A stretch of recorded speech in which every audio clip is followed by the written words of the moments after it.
Welcome to the History Maps podcast.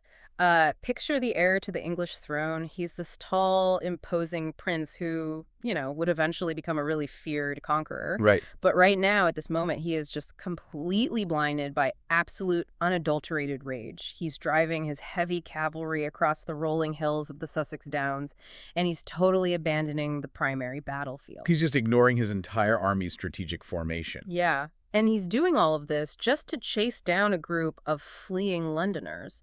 And why? Because months prior, those Londoners had hurled insults at his mother. It's incredible, really. It is. That single petulant decision, which was just born out of wounded pride, cost his father the kingdom that day. Yeah. Yet in this really convoluted web of history, that specific tactical failure on a grassy hill inadvertently forced the creation of the modern representative assembly. Which is such a striking contradiction, Yeah. I mean, we frequently look at the bedrock of modern democratic institutions, and we picture these high-minded philosophers. Right, guys in pristine halls carefully debating human rights. Yeah, we really want to believe that the foundations of liberty were laid by visionaries who were acting purely for the greater good. But the events of the 13th century paint a very, very different picture. A much grimmer one. Oh, totally. Yeah. The reality is far more transactional, it's incredibly cynical, and it is deeply soaked in blood. We're looking at a period where constitutional milestones were forged out of just desperate political survival. Which brings us to the mission for this deep dive into the historical sources. We are plunging directly into the complex and highly destructive conflict known as the Second Barons' War. Right. This was an upheaval that gripped England from 1264 to 1267. And our goal here is to explore how a rebellion, which was spearheaded by a French-born noble against King Henry III, somehow laid the foundations for the modern parliamentary system. While simultaneously leaving a legacy of brutal warfare. Yeah, targeted massacres and societal scars that lasted for generations. So for you listening, consider how modern representative government might actually owe its existence not to lofty philosophy, but to the desperate maneuvers of self-interested medieval lords fighting for their own wealth. It is entirely a story of unintended consequences. The actors in this drama, they were just trying to solve immediate short-term crises, power, finance, personal rivalry. Right, they weren't thinking about the next century. Not at all. But in doing so, they basically broke the existing machinery of the state and fundamentally altered the trajectory of English governance. So to understand how the entire system collapsed, I think we first have to understand the monarch at the center of the storm. We do. Let's start with King Henry III. When you read the chronicles and the historical sources from the era, Henry is frequently remembered by his contemporaries with the epithet simplex. Right. Now, translating medieval Latin can be tricky, but this term translates roughly to straightforward or, perhaps much less charitably, simple-minded. Yeah, and the term simplex in a medieval political context carries a very specific weight. It doesn't necessarily mean lacking in basic intelligence. Okay, what does it mean, though? Well, it suggests a lack of political guile, a deficiency in cunning, or an overly trusting nature. And in a medieval king ruling over a fractious and heavily armed nobility, being overly trusting is a fatal flaw. Because they'll just take advantage of you. Pretty much. Right. Henry III lacked the forceful, dominating, terrifying personality of his predecessors, like his father King John, or his successors, like his son Edward. Right. Henry was known to be pious, he was a patron of the arts, and he was generous to a fault.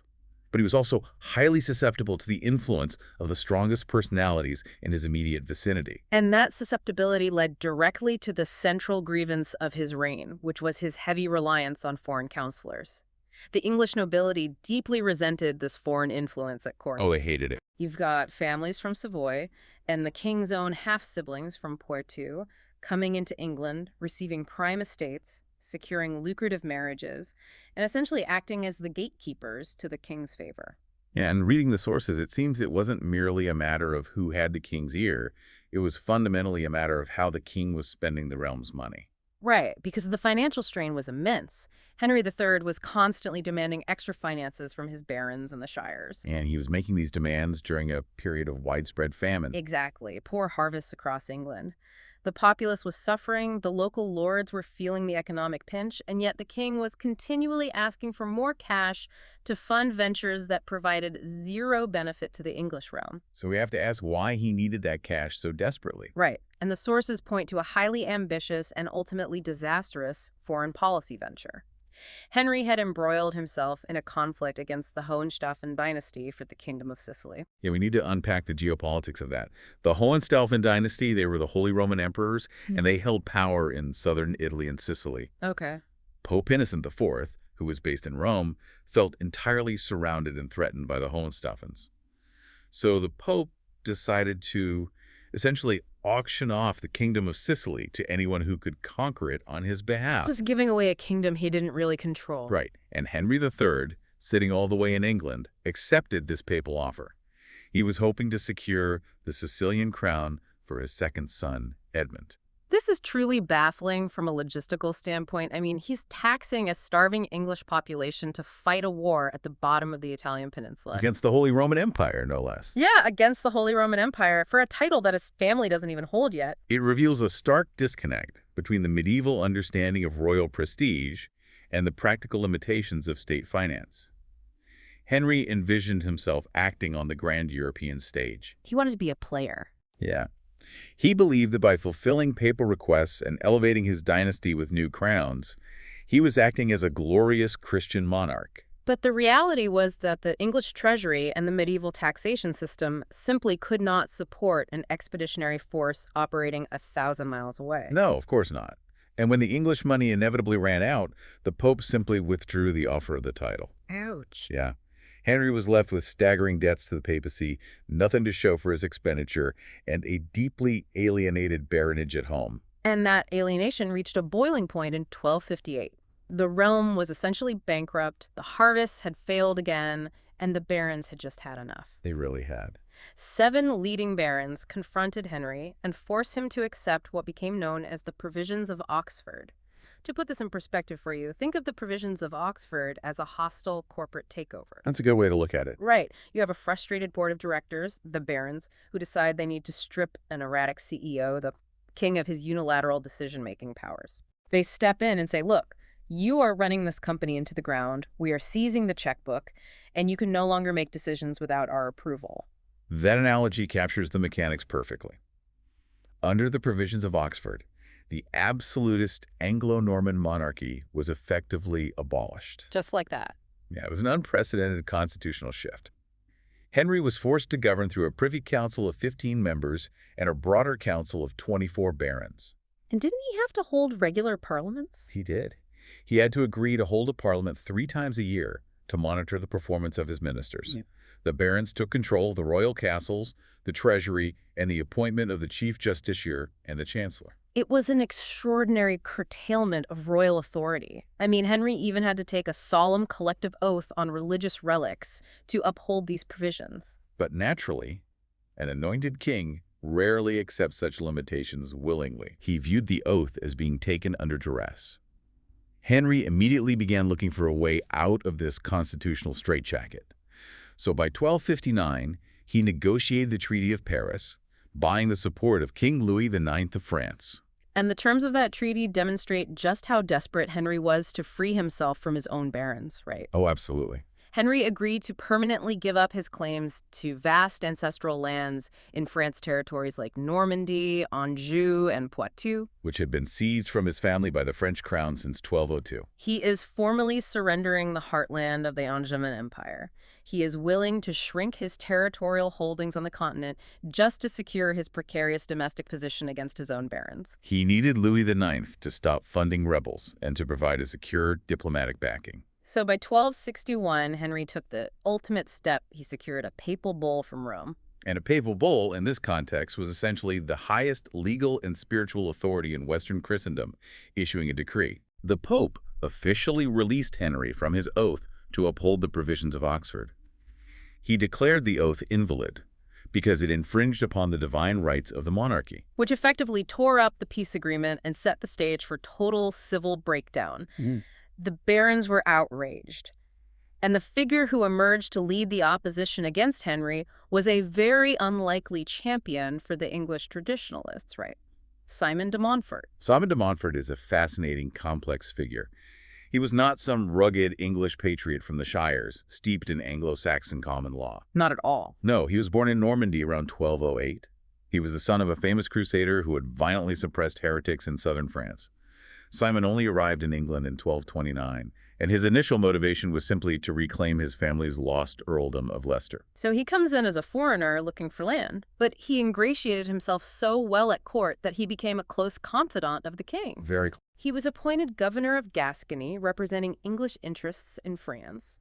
And in 1238, he managed to secretly marry King Henry's own sister, Eleanor. which was a huge deal. Yeah, this caused a huge scandal at the time because Eleanor had previously taken a vow of chastity after her first husband died. He was the quintessential foreign favorite. He was the exact type of ambitious, land-grabbing courtier that the English barons usually despise and blame for the realm's problems. Yet, over the decades, he transitions from being the king's brother-in-law and royal favorite to becoming his most formidable, uncompromising adversary. Right, the dynamic here is a profound paradox. It really is. The English nobility, who are driven largely by their intense resentment of foreign influence over the king, ironically rally behind a French-born leader to assert their traditional rights. It speaks volumes about de Montfort's personal charisma, his military capability, and his sheer political ruthlessness. Yeah, he was a man of intense religious conviction. He reportedly wore a hair shirt beneath his armor, and he genuinely believed in the reform movement. But as this constitutional crisis brewed into open conflict, de Montfort realized that confronting an anointed king required more than just the backing of a few aggrieved nobles. Exactly. He needed popular support in the shires, and most importantly, he needed a substantial war chest to pay troops. To acquire those resources, he chose to tap into a much darker, highly volatile undercurrent in English society. Which brings us to a difficult but essential part of the historical record, the weaponization of economic resentment and religious prejudice. Right. And to understand how de Montfort funded his rebellion, we have to look closely at the financial mechanics of the crown. Yes, we do. During the reigns of Henry III and his father King John, the crown periodically levied highly punitive taxes known as tallages, specifically on the Jewish population of England. We need to explain the mechanics of medieval moneylending here. Because the Catholic Church strictly forbade Christians from charging interest on loans, a practice known as usury moneylending was one of the few professions open to the Jewish community. Who were legally considered the direct property of the crown. Right, so when the king needed money, he simply heavily taxed his Jewish subjects. But the sources detail the severe economic ripple effect of this taxation. Because the Jewish moneylenders were suddenly forced to raise enormous amounts of liquid cash to pay the king's arbitrary taxes, they could not wait for their loans to be paid back slowly over time. They needed cash right away. Yeah. They had to sell off their debt bonds at cut-rate prices just to get cash quickly. And who had the ready cash to buy these discounted debt bonds? The wealthy royal courtiers and the powerful supporters of the crown. Right. This created a highly predatory financial system. A royal courtier would purchase a debt bond at a fraction of its value. Then, acting with the full legal backing of the royal courts, they would aggressively call in the loan from the original debtor. And the original debtors were often the middling English landowners, the knights of the shire, the lesser barons. Yeah. When the courtiers demanded immediate payment, these lesser landowners couldn't produce the coin. As a result, they defaulted and ended up losing their ancestral lands to the crown's allies through foreclosure. The resentment among the lesser nobility was intense. They were losing their family estates, and the anger was entirely tied up with the mechanics of this secondary debt market. It's important to pause here and clarify our approach to this material for the listener. We have to view this strictly through the lens of the historical record we have. Yes, definitely. These sources show us exactly how economic ruin was violently channeled into religious persecution to fill a political war chest. We are relating the factual historical record of how these grievances violently manifested without taking a side or endorsing the politics of the era. And the context of the era is vital for understanding the sequence of events. Simon de Montfort recognized this potent mix of economic desperation and the pervasive Catholic Church-sponsored anti-Semitism of the 13th century. He used it. He intentionally utilized this intense resentment to fuel his rebellion. He explicitly called for the total cancellation of Jewish debts. Yeah. He made it a core platform of his movement as a way to recruit the middling knights and landowners to his cause. The historical facts regarding the massacres carried out by the baronial forces in pursuit of this policy are chilling. In London, a key follower of de Montfort named John FitzJohn led a targeted slaughter. Right. The contemporary sources state he killed leading financial figures Isaac Philarin and Koch, Phil Abraham, with his bare hands. He claimed their extensive loot and, according to the chronicles, shared the spoils directly with de Montfort to fund the rebel army. 500 people died in that single attack in London. That's horrifying. And the violence wasn't isolated. It spread rapidly, and it was organized by key allies of the rebellion. We see the massacre of Worcester, which was led by de Montfort's own son, Henry, alongside Robert Earl Ferrers. And there were other targeted attacks too, right? Yes, in Winchester, led by the younger Simon de Montfort, and in Canterbury, led by Gilbert de Clare. In places like Lincoln and Cambridge, the attacks had a very specific administrative focus. They did. The rebel barons, who were often referred to as the dispossessed because they had lost land to the debt markets, targeted the Jewish communities there specifically to locate and steal or destroy the bookkeeping records. From a structural analysis perspective, the calculated nature of the violence is pretty striking. The destruction of records in Lincoln and Cambridge wasn't merely random mob violence. Right, it had purpose. It was a deliberate, highly targeted destruction of the financial ledgers. By destroying the physical records of the debts the chirographs stored in the official chests, they designed a scenario to completely wipe out the financial obligations of the rebellious barons. Because if the record of the debt doesn't exist, the debt itself ceases to exist. Exactly. It was an economic reset achieved through brutal, violent means. Which prompts a broader consideration. How often do we see historical rebellions mask their fundamental financial motivations, like wiping out personal debt, escaping crippling mortgages, or reclaiming lost property behind the guise of ideological, political, or religious fervor? It's a recurring mechanism in historical conflicts. Economic grievances are very often the underlying engine of a revolt. People fight when their livelihoods and homes are threatened? Yeah, but raw economic interest rarely sounds noble on a banner. Yeah. Ideological or religious rhetoric provides the necessary narrative fuel to mobilize a broader population and justify the actions taken. So by declaring the cancellation of debts, de Montfort tied the immediate, desperate financial survival of the middling landowners directly to the military success of his political rebellion. He did. So with his base mobilized, his ranks swelled by desperate knights, and his war chest filled through these brutal expropriations, de Montfort was finally ready to face King Henry's royal forces on the battlefield. Which takes us to the morning of 14 May 1264 and the pivotal Battle of Lewes. The setup for the Battle of Lewes reveals a great deal about the psychological warfare employed in the era. Tell us about it. Well, the baronial army encamped at the village of Fletching, which is about 10 miles from the royalist position at Lewes. Before they marched out in the early morning darkness, they underwent a profound religious ceremony. They were absolved of their sins by the Bishop of Worcester. Yeah. Right. The bishop promised them direct entry into the heavenly kingdom if they died that day fighting for what they termed justice. Furthermore, de Montfort ordered his men to wear white crosses sewn conspicuously onto their backs and breasts. So they are visually branding themselves. They are using the iconography of crusaders fighting a holy war in the Middle East, but applying it to a domestic rebellion. Right. They are signaling that they aren't committing treason against their anointed king. They are executing a divine mandate. Precisely. It provided a powerful sense of divine destiny and absolute moral certainty, which is crucial when you're asking men to ride down the banners of their own monarch. Tactically, de Montfort was also highly meticulous. He marched his army through the dense woods and onto the high ground of Upham Hill, looking down on the royal forces who were still camped around Lewes Priory in the castle. And he sets an incredibly cunning trap. That was brilliant. He purposefully leaves his own personal chariot, a large cart, up on the hill, surrounded by armed men with his personal standard flying high above it. From the valley below, it looks for all the world like the command center of the rebel army, with de Montfort himself inside. But de Montfort isn't in the chariot. No. Inside, he places 4 prominent London citizens who had previously conspired to betray him to the king. He locks them inside the carriage as a punishment, but more importantly, he uses them as a decoy. Meanwhile, the royal army scrambles to form their lines and advance up the hill. They unfurl the king's banner, which the sources call the dragon. Which was a terrifying symbol. Yeah, portending the absolute judgment of death and signaling that no quarter would be given to traitors. So the royal army is divided into 3 main battles, or lines. The first line, the right wing, is commanded by Prince Edward, the king's eldest son. And Edward is a crucial figure here. Very much so.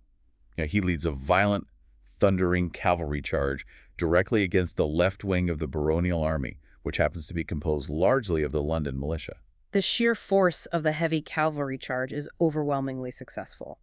The Londoners break formation and are completely routed. Now, earlier we talked about Edward abandoning the field. He is often remembered by history as a great warrior king later in life, the Hammer of the Scots. Right. But here at Lewes, as a young commander, he commits a cardinal sin of military tactics. He prioritizes personal vengeance over tactical discipline. Because of the insults against his mother. Yeah. The sources explicitly note that he was enraged by insults the Londoners had previously made against his mother, Queen Eleanor, when they pelted her barge with stones on the River Thames. So instead of reforming his cavalry line after breaking the enemy flank and turning to attack the vulnerable center of the rebel army, he chases the fleeing Londoners. Right. He chases them for 4 miles off the battlefield. He essentially removes his best strike force from the equation to slaughter retreating militiamen. That assessment is spot on. By leaving the field to pursue a personal vendetta, Edward fatally weakens the royalist position. He decisively wins a minor skirmish on the flank, but he effectively loses the entire kingdom for his father. Because while Edward is miles away running down infantry, the rest of the royal army falls completely for de Montfort's decoy on the hill. The royalists see de Montfort's standard flying above the chariot. They focus their attack on it, thinking they are about to capture or kill the rebel leader and end the war in one stroke. Yeah. And in a very dark twist of historical irony, the royalist troops break into the chariot and unknowingly execute the 4 London citizens locked inside, men who were actually on the king's side and had tried to help him. While the royalist center and left wing are disorganized and distracted by the decoy, de Montfort and his commanders, most notably the young Gilbert de Clare, systematically dismantled the remaining royal lines from the high ground. The strict discipline of the baronial forces, contrasted sharply with the emotional breakdown and chaotic advance of the royal cavalry, dictates the outcome. The royalists are broken and forced into a desperate, chaotic fighting retreat back down the hill, trying to reach the safety of Lewes Priory and the town castle. The aftermath is devastating for the era. The chronicles estimate that 5,000 men died on the field that day, and the prize for the rebels is total, undeniable victory. Yeah. King Henry III, Prince Edward, Richard of Cornwall, who was the king's brother, and the titular king of the Romans, and the prominent Lord Robert Bruce are all taken prisoner by the rebel forces. Capturing the anointed king and his heir in battle is a monumental achievement. But as history frequently demonstrates, tearing down an existing administration by force of arms is significantly easier than building a new stable one to replace it. Simon de Montfort now physically held the king, but he faced the colossal, almost impossible task of legitimizing a government that was fundamentally built on armed treason. He essentially becomes the uncrowned king of England. He keeps Henry as a puppet and governs entirely in Henry III's name, using the royal seal to issue his own orders. Yes. In December 1264, de Montfort issues writs to summon a parliament that would officially meet on 20 January 1265. And the specific composition of this parliament is the reason de Montfort's name is secured in the constitutional history books. To understand the significance, we have to look at past precedent. Traditionally, the great councils of the realm were attended exclusively by the high-ranking churchmen, the bishops and abbots, and the great barons, the wealthiest landowners. Okay. In 1254, there had been a minor expansion with an order for 2 knights from each shire to attend, representing the lesser nobility. But de Montfort goes a crucial, unprecedented step further. What does he do? For his January 1265 parliament, he summons the churchmen, the barons, the 2 knights from each shire, and for the first time ever, 2 commoners known as burgesses from the select boroughs and towns. The logistics of this are fascinating. They are sending out writs to urban centers, demanding they select 2 representatives to travel to Westminster to discuss the affairs of the realm. It's a huge shift. This is the first known assembly in the country's history where both the town and the country are represented together in a national forum. It is frequently cited by later historians as the definitive first step toward the modern House of Commons. Right. But let's look closely at the gritty reality behind the perceived idealism. If we peel back the layers of romanticized history, we see that de Montfort wasn't acting out of a sudden philosophical enlightenment regarding democratic principles. No, not at all. He extended the franchise to the towns out of raw, desperate political pragmatism. His base of aristocratic support, the great barons who had initially backed the provisions of Oxford, was crumbling rapidly. because they felt he was getting too powerful. Yeah, many barons felt he was amassing far too much personal wealth and power, acting more like a military dictator than a constitutional reformer. He was actively alienating key allies, most notably Gilbert de Clare, the Earl of Gloucester, the very man who had commanded his flank and helped him win the victory at Lewes. Gilbert de Clare, who's also known as the Red Earl due to his hair color, looks at de Montfort's growing arrogance and decides to defect. He takes his considerable forces and shifts to the king's side. Right. So de Montfort looks around his council chamber and realizes the great barons are abandoning him. This is exactly like a modern political leader who suddenly decides to embrace an entirely new demographic of voters. Yeah, not out of a sudden awakening of inclusive ideals, but simply because his traditional core constituency has completely abandoned him, and he desperately needs warm bodies to support his struggling regime. That is a highly accurate parallel. De Montfort needed the financial backing of the wealthy merchant towns, and he needed their political legitimacy to counter the barons who were gathering against him. However, regardless of his highly cynical motivations, the inclusion of the townsmen fundamentally shifted the political balance of power. How so? It transferred political weight from the purely feudal aristocratic countryside to the growing urban mercantile centers. It established a structural precedent that subsequent monarchs, including Prince Edward when he eventually became king, would find very difficult to ignore or reverse when they needed to raise taxes. But while de Montfort was busy playing high-stakes politics and managing his new, broader parliament in Westminster, a massive military crisis was brewing in the West. Oh, yes. Because Prince Edward, having learned his lessons from Lewis, didn't intend to stay captured for long. On 28 May 1265, Prince Edward managed a daring escape from his captivity at Hereford. How did he do it? The chronicles say he asked his guards if he could exercise his horses. He essentially raced each guard's horse until it was exhausted, then mounted a fresh, incredibly fast horse that had been smuggled to him, and simply galloped away, leaving his guards on tired mounts. That's clever. He immediately rode to form an alliance with the defected Gilbert de Clare, assembling a dangerous new royalist army in the Welsh marches. So de Montfort is suddenly caught on the defensive. He is cut off from his power base in the east.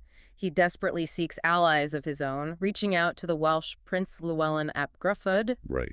De Montfort negotiates a treaty to secure thousands of Welsh infantry for his army, but he has to pay a remarkably steep political price. Yeah, full recognition of Llewellyn's titles as Prince of Wales, and the formal promise that Llewellyn can keep all the territorial military gains he had made against English lords. And this treaty makes de Montfort even more unpopular with the English barons who held lands on the Welsh border. Meanwhile, Prince Edward is demonstrating that he has absorbed the bitter tactical lessons of his failure at Lewes. Edward now moves with incredible speed, discipline, and precision. He strikes first at Kenilworth Castle, executing a night march to completely surprise and crush the forces of Simon the Younger, de Montfort's son. Yeah, Simon the Younger had been moving far too slowly, lingering outside the castle walls, failing to reinforce his father in time. In the chaos of the dawn attack, Edward captures the rebel troops and, crucially, captures their identifying banners. Which leads us directly to the morning of August 1265, at the town of Evesham. Simon de Montfort the Elder is trying to move his army to join his son, completely unaware that his son's forces have already been destroyed at Kenilworth. De Montfort marches onto a peninsula formed by a sharp loop of the River Avon. He expects his son to meet him there. The geography of Evesham is critical. It is a trap. Yeah. The river loops around the town, leaving only a narrow neck of land to the north as an exit, and a single bridge to the south. Edward utilizes a brilliant piece of psychological deception. So as you do. He advances his army onto the high ground at the neck of the peninsula, displaying the banners he had captured from Simon the Younger. Oh, wow. For a brief, hopeful moment, de Montfort looks up the hill and believes his son's reinforcements have finally arrived. But the wind shifts, the captured banners are dropped, and the royalist standards are raised. When the deception is revealed and de Montfort sees the massive royal army taking the high ground on Green Hill, effectively sealing the only escape route, he realizes the end has come. It's over. The historical sources record him observing the discipline of the royalist lines and saying how skillfully they are advancing. Our bodies are theirs, our souls are God's. And looking at the tactical situation, he wasn't wrong. No, he wasn't. The battle begins at about 8 o'clock in the morning. accompanied by a raging dark thunderstorm that the chroniclers interpreted as an apocalyptic omen. Very dramatic. Edward weaponizes the very tactical innovations de Montfort used at Lewes. This time, it's the Royalists who seize the high ground. And just as the rebels wore white crosses at Lewes to unify their men, Edward orders the Royalist troops to wear red crosses. Establishing their own visual unity and instilling a sense of righteous vengeance. When de Montfort sees the Red Crosses advancing, he allegedly remarks that they learned the tactic from him. The numbers are severely against the rebel forces. Roughly 10,000 Royalists pressing down against perhaps 5,000 baronial troops trapped in the river loop. And the situation deteriorates immediately when the battle is joined. Yeah. The Welsh infantry provided by Llewellyn, realizing they are trapped against the river, break formation and desert early in the fight, trying to swim the Avon to escape. De Montfort tries one desperate tactic.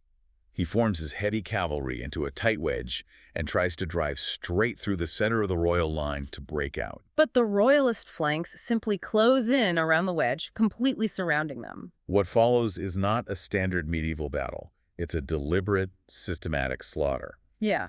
The contemporary historian Robert of Gloucester famously called it the murder of Evesham. For battle it was none. The Royalist soldiers, burning with the humiliation of their previous defeat at Lewes and the indignity of the king's captivity, fight with intense, unyielding bitterness. They form a ring of steel around de Montfort's command group and absolutely refuse to take prisoners. This is a moment we need to dwell on, because the sheer savagery of what happens next defies the standard conventions of the era. Normally, in medieval warfare between high-ranking nobles, the goal isn't to kill your opponent. Right. The goal is to unhorse them, capture them, and ransom them back to their families for a fortune. It's a brutal business, but there are rules. But here at Evesham, no quarter is given. None. De Montfort's son Henry is struck down and killed first. Then Simon de Montfort loses his horse. He fights on foot, surrounded until he is finally struck down from behind. But they don't just kill him. No. The Royalists fall upon his body and severely mutilate it. They cut off his head, his hands, his feet, and his testicles. Why did the Royalists feel it was necessary to physically dismantle de Montfort's body in such a grotesque public manner? It indicates a deep, deeply personal hatred that goes far beyond standard battlefield violence. Denying quarter to a high noble and mutilating the corpse was a severe breach of medieval chivalric norms. Absolutely unprecedented. It was an episode of targeted noble bloodletting that was essentially unprecedented in England since the Norman conquest 2 centuries prior. The Royalists needed to completely obliterate de Montfort, not just as a mortal man, but as a political and religious symbol. By severing his limbs and scattering his body parts to different locations, sending his head to the wife of Roger Mortimer as a grim trophy, they were attempting a form of psychological warfare. They wanted to destroy his legacy and prevent his intact remains from being buried in a tomb that could become a shrine for future rebels and martyrs. And the melee was so intense and chaotic that King Henry III, who was still technically in de Montfort's custody and had been brought to the battlefield dressed in rebel armor, was nearly killed by his own rescuing army. He was struck and knocked off his horse. Yeah, and he only survived by shouting out his identity to a converted rebel named Roger de Leybourne, who managed to drag him to safety. With de Montfort dead, his body mutilated, and his core army destroyed in the mud of Evesham, the royal authority was effectively restored. The head of the rebellion was gone. But while the primary leader was dead, the rebellion itself wasn't entirely extinguished. No. A hardline faction of the surviving rebels, those who knew they would receive no mercy, retreated to the strongest fortification available to them. This led to one of the most grueling, technologically advanced standoffs in English military history. Which brings us to the Great Siege of Kenilworth. Right. This siege officially begins on 21 June 1266, almost a year after Evesham. The historical sources frame it as the largest, most intensive siege ever to occur on English soil. And Kenilworth Castle, located in Warwickshire, was virtually impregnable due to its incredibly formidable water defenses. It wasn't just a stone keep on a hill. No, it featured a massive dam to the south, and behind that engineered dam was a vast man-made artificial lake known as the Great Mere. This lake completely protected the entire land approach on the south and west sides of the castle. Further deep ditches and water-filled pools protected the rest of the perimeter. And inside this fortress, a massive, determined garrison of 1,200 men, commanded by a staunch rebel named Henry de Hastings, prepared to hold out against the entire mobilized royal host. The Royalists arrived and brought everything they had. They deployed advanced siege warfare on an absolutely massive, well, an enormous scale. They built enormous wooden siege towers to try and scale the walls. They constructed a huge, terrifying structure known as the Ursus, or the Bear, which contained separate elevated compartments for hundreds of archers to fire down over the battlements into the castle courtyard. But the logistics of this operation are what truly boggle the mind. It's wild. The Royalists recognized they couldn't breach the walls while the artificial lake protected them. So the king actually ordered flat-bottomed barges to be brought all the way cross-country from the port of Chester. I want you to consider the sheer effort of that endeavor. Moving a fleet of wooden barges overland in 1266 meant loading them onto heavy carts drawn by teams of oxen, dragging them over rutted dirt roads and through muddy forests for nearly 100 miles, just so they could launch a waterborne assault on a man-made lake in the middle of the Midlands. It perfectly illustrates the immense willpower and the staggering financial resources required to maintain a siege of this magnitude. It really does. But it also illustrates the hard limits of royal military power when faced with superior castle engineering. Despite all the technology and manpower the king brought to bear, the defenders held their ground. The waterborne assault failed. The garrison actually constructed their own stone-throwing machine, a mangonel, inside the castle walls. A mangonel operates using torsion power, essentially twisting thick ropes to create immense tension to hurl heavy stones. Right. The defenders aimed their mangonel with such precision that they systematically battered and shattered the king's expensive wooden siege towers and the Ursus structure, Rendering the royalist siege engines completely useless. The rebels held out behind those walls for 6 grueling months. In the end, it wasn't the king's siege engines or the imported barges that broke them. It was simple biology. running entirely out of food, eating their horses, and ravaged by disease spreading through the crowded garrison.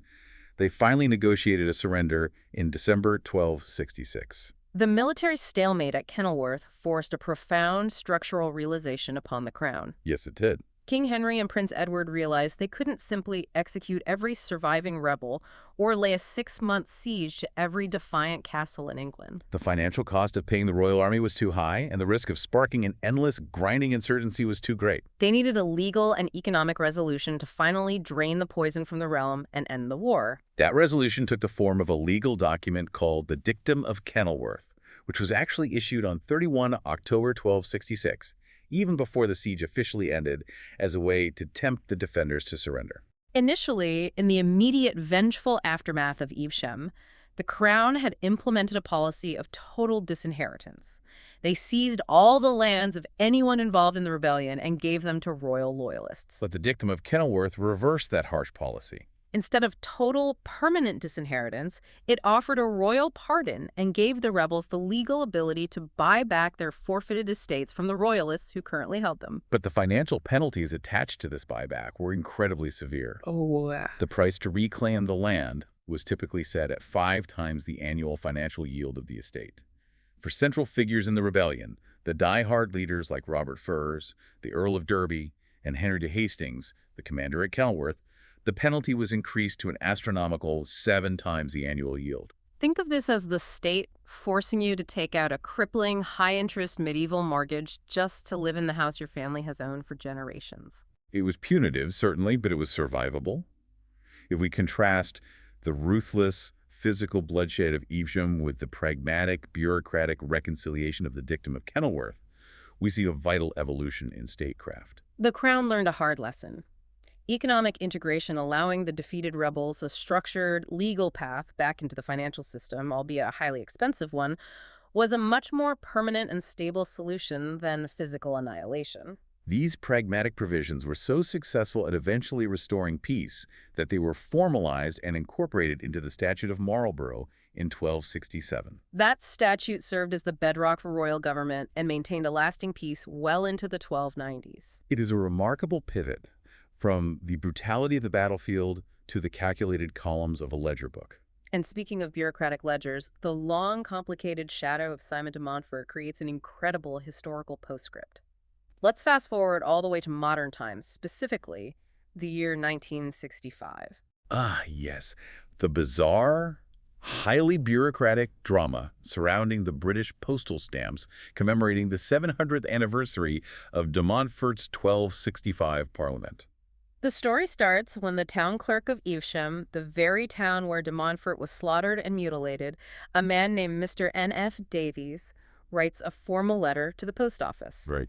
He asks for a special stamp to commemorate the Parliament of 1265, arguing that it's an event of outstanding significance in the democratic world. The post office, displaying typical bureaucratic caution, was initially very reluctant. They put the idea on a list of doubtful projects, but political pressure began to mount in the House of Commons. Eventually, the new Postmaster General, Anthony Wedgwood Benn, brought in the criteria for special commemorative stamps, and the Parliament anniversary was deemed eligible.